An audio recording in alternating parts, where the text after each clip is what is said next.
అందరికి నమస్కారం అండి. Welcome to our channel. నేను మీ వెంకటేష్ తెనాలి. మన స్పీకర్ అయ్యన్న పాత్రుడు గారు నిన్న చాలా గొప్ప స్టేట్మెంట్స్ ఇచ్చారనమాట. ప్రతిపక్ష హోదా గురించి జగన్మోహన్ రెడ్డి గారు మన హైకోర్టులో వేశారు. ప్రతిపక్ష హోదా ఎందుకు ఇవ్వరు అని చెప్పేసి. ఉంది రెండు పార్టీలు, కూటమి లేదంటే వైఎస్ఆర్సీపీ, ఎందుకు ఇవ్వరు అని చెప్పేసి వేశారు. దాని గురించి కూడా నిన్న స్పీకర్ అయ్యన్న పాత్రుడు గారు మాట్లాడుతూ చిన్న కౌంటర్ చేశారనమాట. అసలు ఆయన మాట్లాడింది వినండి ఫస్ట్.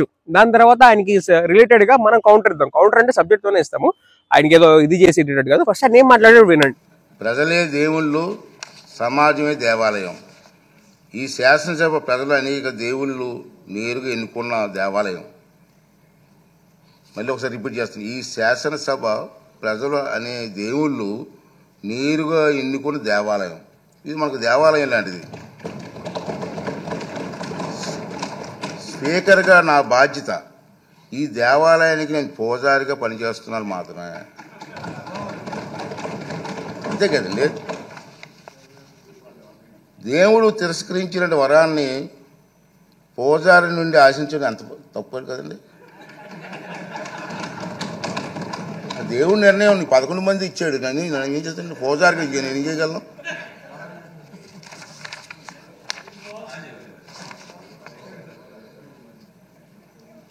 ఈ నియోజకవర్గాల్లో ప్రజలు ఈ సందర్భంగా వాళ్ళ సభ్యులు కూడా రావట్లేదు, మీరు చూస్తూనే ఉన్నారు. ఈ సందర్భంగా సభకు దూరంగా ఉంటున్న సభ్యులకి నా విజ్ఞప్తి ఏంటంటే, మీ నియోజకవర్గాల్లో ప్రజలు మీకు ఇచ్చిన గౌరవాన్ని, బాధ్యతను గుర్తు చేసుకోండి. మీకు సభకు దూరంగా ఉంటే మీ నియోజకవర్గాల సమస్యలు సభలో ఎవరు ప్రస్తావిస్తారు? వాటికి పరిష్కారాలు ఎలా సాధిస్తారు? ఈ బాధ్యతను గుర్తించి మిమ్మల్ని నమ్ముకున్న మీ ప్రజల గొంతు వినిపించడానికి సభకు హాజరు కావాలని, రాజ్యాంగం మీకు అప్పగించిన బాధ్యతను సమర్థవంతంగా నిర్వహించాలని విజ్ఞప్తి చేస్తున్నాను. నమస్కారం. ఈ రూలింగ్ తాలూకు ఇంగ్లీష్ కాపీని కూడా సభ రికార్డులో భాగంగా ఉంటుందని చెప్పి సందర్భంగా మనం చేస్తూ మీ అందరి దగ్గర సెలవు తీసుకున్నానండి.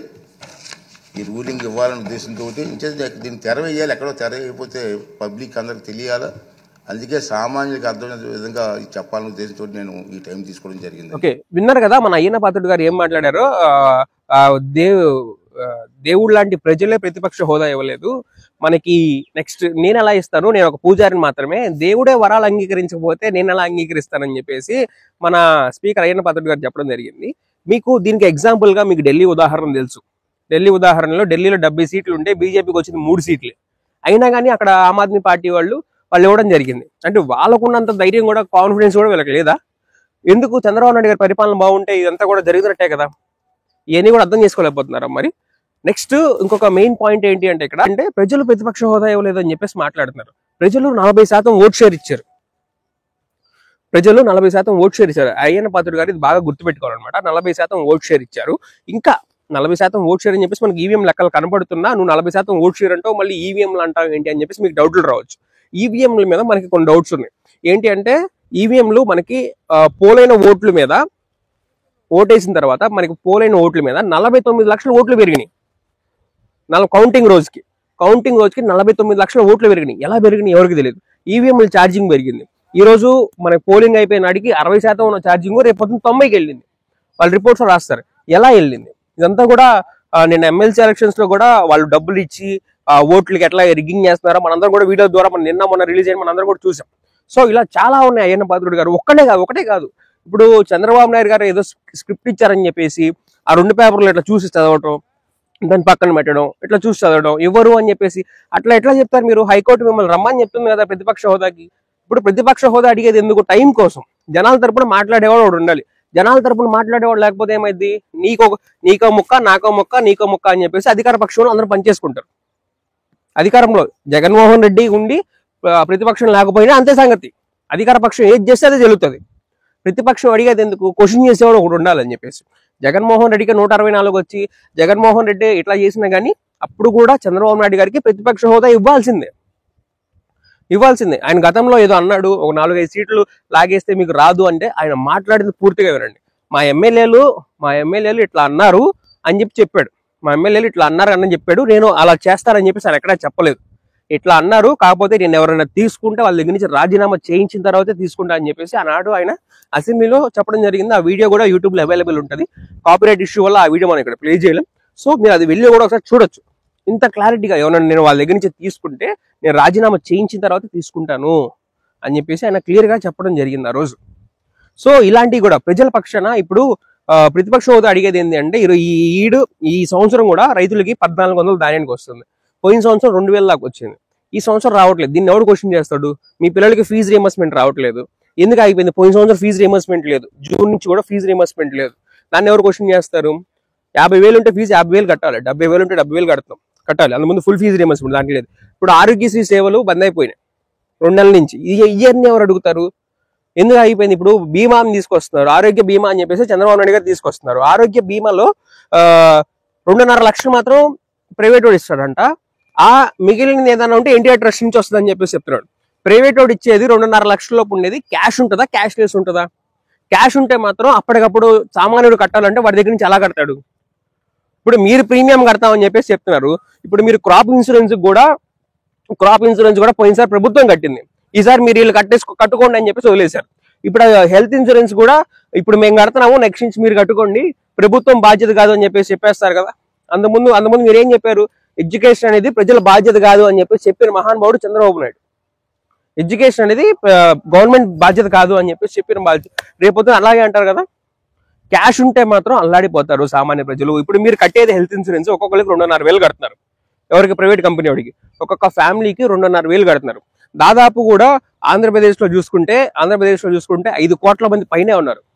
ఫ్యామిలీస్ లెక్క నేను చెప్పలేను కానీ 5 కోట్ల మంది పైనే ఉన్నారు.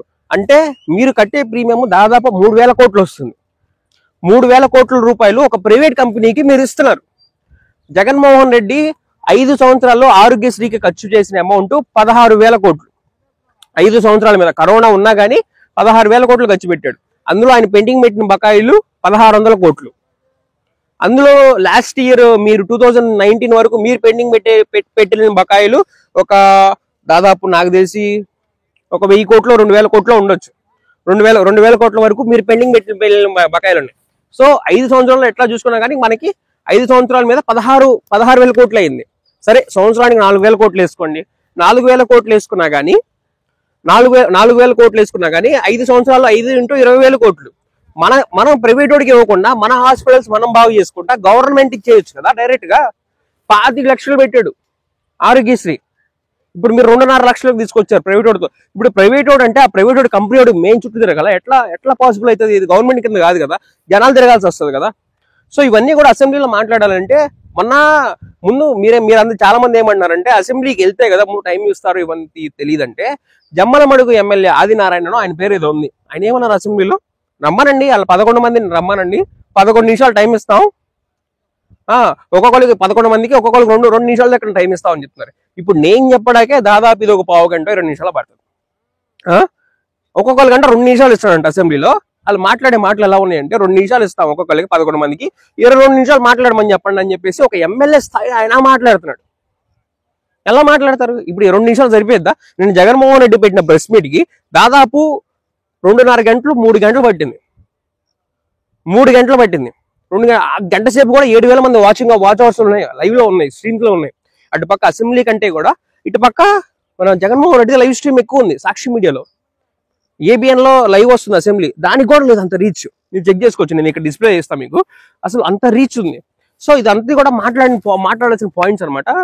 మీ అందరూ కూడా దీనిపైన మీరేమనుకుంటున్నారు నాకైతే కింద కామెంట్స్ తెలియజేయండి. Thank you for watching.